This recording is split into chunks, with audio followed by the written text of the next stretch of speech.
World cup 2026లో తమ ప్రస్థానం ముగిసిన తరువాత జట్ల ప్రయాణం ఏర్పాట్లపై కొత్త వివాదం మొదలైంది. ముఖ్యంగా ఇంగ్లాండ్ జట్టుకు ప్రత్యేకంగా చార్టర్ విమానం ఏర్పాటు చేయడంపై దక్షిణాఫ్రికా స్టార్ డేవిడ్ మిల్లర్ తీవ్ర అసంతృప్తి వ్యక్తం చేశారు.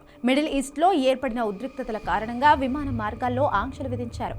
దాంతో ప్రపంచవ్యాప్తంగా ప్రయాణ వ్యవస్థలు ప్రభావితమయ్యాయి. ముఖ్యంగా అమెరికా, ఇజ్రాయెల్, ఇరాన్ మధ్య ఉద్రిక్తతల కారణంగా ఆ ప్రాంతాల్లోని గగనతల మార్గాలు పరిమితం కావడంతో పలు దేశాలకు వెళ్లే విమానాలు ఆలస్యమవుతున్నాయి.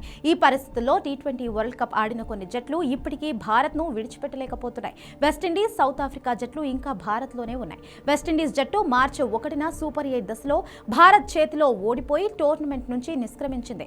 అదేవిధంగా దక్షిణాఫ్రికా జట్టు మార్చి 4న సెమీఫైనల్లో న్యూజిలాండ్ చేతిలో ఓటమి చవిచూసింది. ఇక ఇంగ్లాండ్ జట్టు మాత్రం మార్చి 5న భారత్తో జరిగిన సెమీఫైనల్లో ఓడి టోర్నమెంట్ నుంచి బయటపడింది. అయితే ఈ జట్టు ఇతర జట్ల కంటే ముందుగానే భారత్ నుంచి బయలుదేరగలిగింది.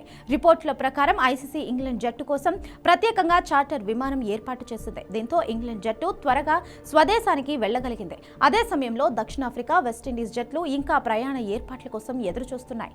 ఈ విషయం డేవిడ్ మిల్లర్ కు ఆగ్రహం తెప్పించింది. సోషల్ మీడియాలో స్పందించిన అతను ఐసీసీ వైఖరిపై తీవ్ర విమర్శలు గుప్పించాడు. వెస్టిండీస్, దక్షిణాఫ్రికా ముందే టోర్నమెంట్ నుంచి బయటపడినా కూడా ఇంకా సమాధానాల కోసం ఎదురు చూస్తున్నాయన్నాడు. తర్వాత ఎలిమినేట్ అయిన ఇంగ్లాండ్ మాత్రం ఈ రోజే చార్టర్ విమానంలో వెళ్లిపోతోంది. ఇది నిజంగా ఆశ్చర్యకరంగా ఉంది అంటూ మిల్లర్ వ్యాఖ్యానించారు. మిల్లర్ చేసిన ఈ వ్యాఖ్యలకు వెస్టిండీస్ హెడ్ కోచ్ డారెన్ సామీ కూడా స్పందించారు. ఆ విషయం వెనుక కూర్చున్న వాళ్లకు కూడా వినిపించేలా కొంచెం గట్టిగా చెప్పండి అంటూ మిల్లర్ వ్యాఖ్యలకు మద్దతు తెలిపారు. ఇక శనివారం రాత్రి డారెన్ సామీ కూడా సోషల్ మీడియాలో ఒక పోస్ట్ పెట్టాడు. జట్టు త్వరగా స్వదేశానికి చేరుకోవాలని ప్రార్థిస్తూ దేవునికి ప్రార్థన చేశారు. ఇదే విషయంపై ఇంగ్లాండ్ మాజీ కెప్టెన్ మైఖేల్ వాన్ కూడా ఐసీసీపై విమర్శలు చేశారు.